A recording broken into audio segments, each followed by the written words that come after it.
Aujourd'hui, c'est une histoire que je viens de raconter, une histoire de Charles Eisenstein. Cette histoire m'a profondément troublée et vient faire écho vraiment à ce que je vis dans les dernières années, dans mes prises de conscience, dans ces voyages dans d'autres dimensions, dans la réalité tangible du 3D. Bref, j'espère qu'à toi aussi, ça pourra te bouleverser positivement.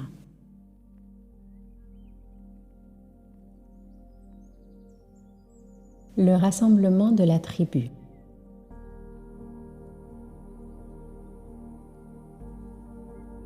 Il était une fois une grande tribu qui vivait dans un monde bien loin du nôtre. Que ce soit loin dans l'espace ou dans le temps, ou même en dehors du temps, nous ne savons pas. Ils vivaient dans un état d'enchantement et de joie que peu d'entre nous aujourd'hui osent croire possible, sauf leurs expériences intenses où l'on entrevoit le vrai potentiel de la vie et de l'esprit. Un jour, les plus anciens de la tribu ont convoqué une réunion. Ils se sont rassemblés et l'un d'entre eux parla très solennellement. « Mes amis, dit l'ancienne, un monde a besoin de notre aide. Il s'appelle la Terre et son destin est en jeu. Ces humains ont atteint un point critique dans leur naissance collective, le même où se trouvait notre planète il y a 1 million d'années. Et ils vont être morts-nés sans notre aide. Qui veut se porter volontaire pour une mission en ce temps et ce lieu et rendre service à l'humanité? Dis-nous en plus sur la mission, demandèrent-ils. Ce n'est pas rien. Notre chaman vous plongera dans une transe très très profonde, tellement complète que vous oublierez qui vous êtes. Vous vivrez une vie humaine et, au début, vous oublierez complètement vos origines. Vous oublierez même notre langage et votre nom véritable. Vous serez séparés des merveilles et de la beauté de notre monde et de l'amour dans lequel nous baignons tous. Cela vous manquera grandement. Vous serez pourtant incapable de nommer ce qui manque. Vous ne vous souviendrez de l'amour et de la beauté que nous savons normaux que comme un espoir dans votre cœur. Votre mémoire prendra la forme d'une connaissance intuitive alors que vous plongez dans la terre douloureusement tant tachée qu'un monde plus beau est possible. En grandissant dans ce monde, votre connaissance subira des changements constants. Il vous sera dit 1000 façons combien un monde de destruction, de violence, de corvée, d'anxiété, de dégradation est normal. Vous pourriez traverser des moments de complète solitude sans aucun allié pour confirmer votre connaissance d'un monde plus beau. Vous pourriez plonger dans les profondeurs du désespoir que nous ne pouvons imaginer dans notre monde de lumière. Mais quoi qu'il arrive, une étincelle de connaissance ne vous quittera jamais. La mémoire de vos vraies origines sera encodée dans votre ADN. Votre étincelle reposera à l'intérieur de vous, inextinguible, jusqu'à ce qu'un jour elle se réveille. Voyez-vous, même si vous sentiez pendant un moment une totale solitude, vous ne seriez pas seul. On vous enverrait de l'aide que vous vivrez comme miraculeuse. Des expériences que vous décrirez comme transcendantes, qui feront de cette étincelle une flamme pendant quelques instants. Vous vous éveillerez à nouveau à la beauté et à la joie qui sont censées être. Vous le verrez sur Terre, même si la planète et son peuple sont profondément blessés, il y a quand même de la beauté projetée depuis le passé, le futur, dans le présent, comme une promesse de ce qui est possible et un rappel de ce qui est réel. Après cet aperçu, la flamme pourrait à nouveau mourir en une braise, alors que les routines d'une vie normale vous avalent. mais après chaque éveil, elles vous sembleront moins normales. Et l'histoire de ce monde moins réelle. Le rougeoiement de la braise sera plus lumineux. Quand suffisamment de braises brilleront ici, elles s'enflammeront ensemble et se soutiendront mutuellement. Parce que, souvenez-vous, vous ne serez pas seul. Alors que vous vous éveillerez à votre mission, vous en rencontrerez d'autres de votre tribu. Vous les reconnaîtrez à vos objectifs communs, vos valeurs et intuitions. Et par la similitude des chemins que vous avez empruntés, alors que les conditions de la planète Terre atteignent des proportions critiques, vos chemins se croiseront de plus en plus.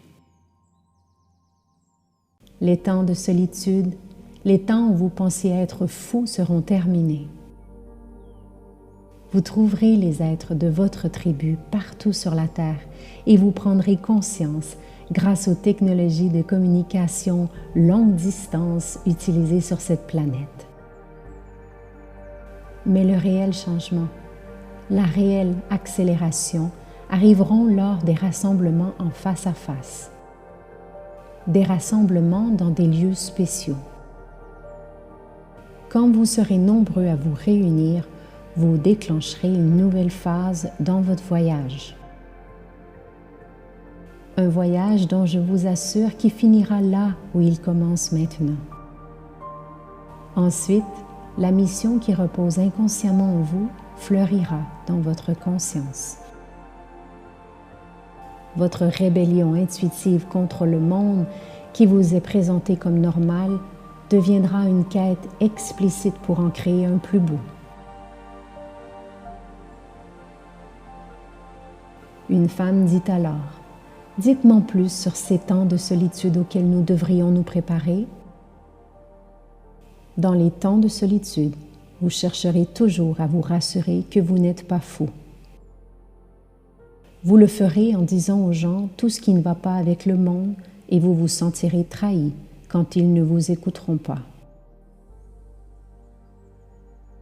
Vous pourrez avoir soif d'histoires sur des atrocités commises et des destructions écologiques qui confirmeraient la validité de votre intuition qu'un monde plus beau existe. Mais après avoir pleinement reçu l'aide que nous vous envoyons et l'accélération de vos retrouvailles, vous n'aurez plus besoin de faire cela. Parce que vous saurez qu'ensuite, votre énergie se tournera vers la création active de ce monde plus beau. Une femme de la tribu demanda, « Comment savez-vous que cela marchera? Êtes-vous sûr que les pouvoirs de notre chaman sont assez puissants pour nous envoyer dans un tel voyage? » L'ancienne répondit, « Je sais que ça marchera, parce qu'il l'a déjà fait de nombreuses fois. »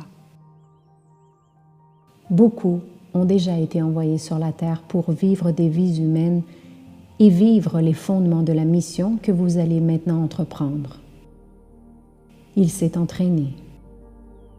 La seule différence maintenant est que vous allez entrer dans l'aventure en même temps. Ce qui sera nouveau à votre période est que vous vous réunirez en une masse critique et vous vous éveillerez mutuellement à votre mission. La chaleur que vous générerez et allumera la même étincelle qui repose en chaque être humain. Parce qu'en vérité, chacun vient d'une tribu comme la nôtre. La galaxie entière et au-delà converge sur Terre parce que jamais auparavant une planète n'avait voyagé si loin dans la séparation pour en revenir. Ceux d'entre vous qui iront feront partie d'une nouvelle étape de l'évolution cosmique. Un homme de la tribu demanda, « Y a-t-il un danger de se perdre dans ce monde et de ne jamais se réveiller de la transe chamanique? Y a-t-il un danger que le désespoir, le cynisme, la douleur de la séparation soient si grands qu'ils éteignent l'étincelle d'espoir?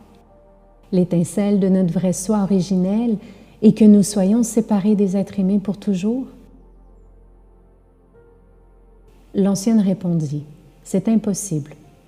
Plus vous vous perdrez profondément, plus l'aide que nous vous enverrons sera puissante.